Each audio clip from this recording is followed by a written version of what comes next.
Research. Today we're talking to Dr. Kristine Monroe on grapefruit, hormones, and postmenopausal cancer risk.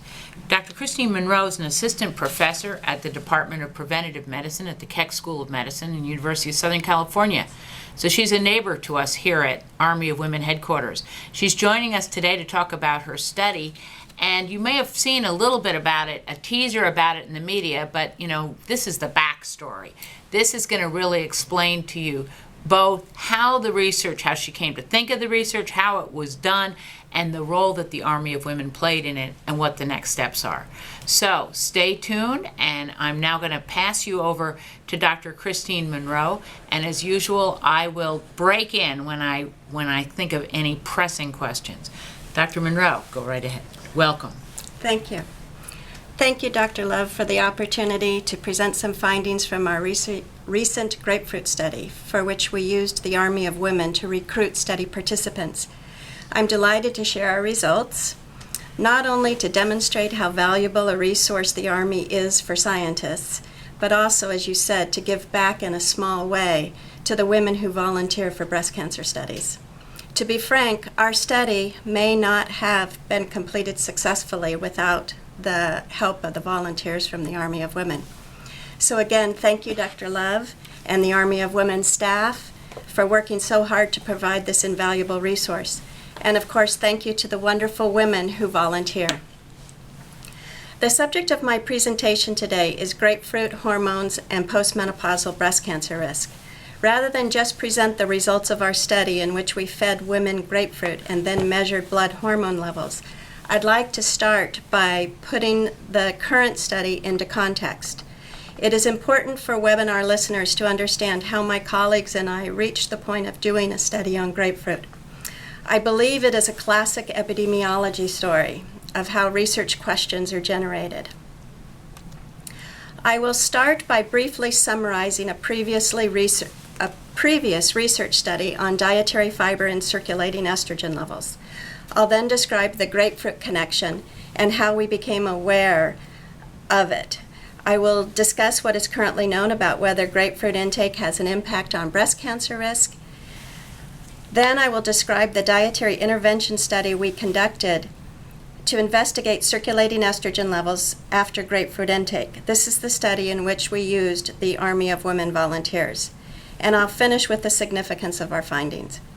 I'll go through the first 3 bullet points rather quickly so that I have enough time to describe the intervention study. That is, the eligibility criteria, how we designed and conducted the study, and the actual results. But at the end of the presentation, my hope is that listeners will understand why this study was conducted, why it involves an important and intriguing question, and perhaps appreciate where we need to go in future investigations. The previous research study that I referred to was funded in 2002 by the California Breast Cancer Research Program. Which, just to put a plug in, is funded here in California by a tax checkoff on your income tax reform, in your income tax form, and the tobacco money. So if you see that thing that says, "Do you want to give $1 to research?" that funded this research. Right. This study was titled Dietary Fiber Intake and Serum Hormone Levels in Naturally Postmenopausal Mexican American Women. And the study was conducted as a nested study within the multi-ethnic cohort study.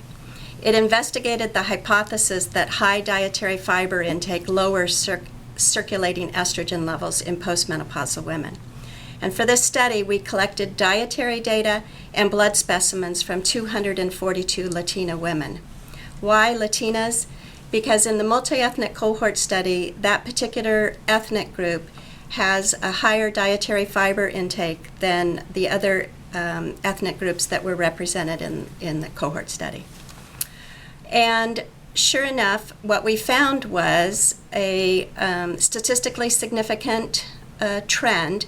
With the higher the dietary fiber intake, the lower the circulating estrone and estradiol. So estrone and estradiol are 2 forms of estrogen in the blood. Correct. And so the more fiber people ate, the lower their blood levels of estrogen were. Correct. Got it. Okay. Well, as statisticians often do, when we were doing the analysis and we were putting different measures of fiber intake into the statistical model, things weren't quite adding up, and we decided to look more closely at the components, the food components that comprise the dietary fiber measurement. And so we ended up researching almost all the different individual foods, and what the end result was is that we identified grapefruit as, instead of lowering estrogen levels, it actually increased them. So most fiber lowered estrogen levels, but grapefruit raised it. The mystery is on. Right. So the grapefruit story. I actually was not aware of grapefruit and its interactions effect with orally administered medications at this time. But I went to the literature, and I soon learned that the inhibitory effect of grapefruit juice on the CYP3A4 enzyme system was discovered accidentally in 1989 by some researchers in Canada, where they were testing the effect of alcohol on a calcium channel blocker. And they used grapefruit juice to mask the taste of the alcohol. They obviously weren't using good wine. Anyway. Subsequent investigations have found that through the inhibition of the CYP3A4 enzyme system, grapefruit juice interacts with more than 60% of orally administered drugs, leading to elevations of their serum concentrations. And so if you're taking a medication, for instance, let's say a statin drug, you'll actually see a warning on your prescription bottle saying, do not eat grapefruit or drink grapefruit juice at any time while taking this medication. Research has shown that the effect is seen with the whole fruit as well as the juice, and chronic consumption may enhance the magnitude of the effect. So this is an interesting example of how sometimes one group of scientists don't always interact with the other group. So the epidemiologist didn't know about this grapefruit connection, but the pharmacologist knew about the grapefruit connection, and why it's really important that we need to get people to work across different disciplines when they're figuring these things out. Researchers have identified furanocoumarins as the active ingredient in grapefruit responsible for enhancing the exposure of CYP3A4 substrates. Furanocoumarins are a class of organic chemical compounds. They're produced by a variety of plants. They're present in many commonly consumed fruits and vegetables, including grapefruit, lime, sour oranges, celery, parsley, parsnips, and tangelos. However, varying amounts are found in different varieties of the same fruit, as well as different products. So what about the grapefruit estrogen interaction?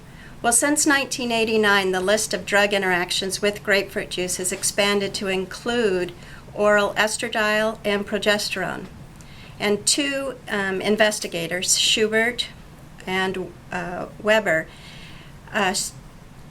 published studies and found that grapefruit juice increased the area under the curve of estradiol approximately 20% after a single oral dose of estradiol. And Weber found that grapefruit juice increased the peak plasma concentration of ethinyl estradiol, which is used in oral contraceptives, by 137%. Wow. Now, what was interesting was that at the time that I was researching the literature, a friend of mine had been prescribed a hormone product by her physician. And she asked me, knowing what I do, she came to me and says, "Chris, do you know anything about this hormone product?" And I said, "No, but I'll look it up."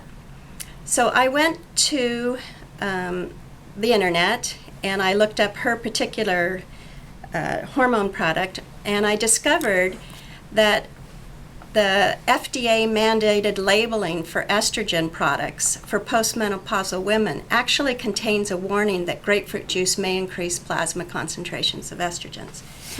Now, this is found in the physician prescribing information. It is not in the patient information, but it states right there that in vitro and in vivo studies have shown that estrogens are metabolized by CYP3A4. Therefore, inducers or inhibitors of CYP3A4 may affect estrogen drug metabolism. And then it gives you examples, and one of the examples is grapefruit juice may increase plasma concentrations of estrogens. So at least that part of it has actually sort of been known, but not well known. Not well known, and certainly I don't believe women Know about it. know Absolutely about it. right. So our hypothesis when we discovered this information, we know it's well established that estrogen is associated with breast cancer risk.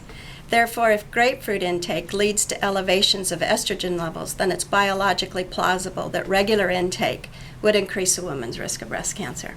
Indeed, I remember when I was younger, there was a grapefruit diet, one of the many fad diets, but if you ate a grapefruit before every meal, then allegedly you would lose more weight.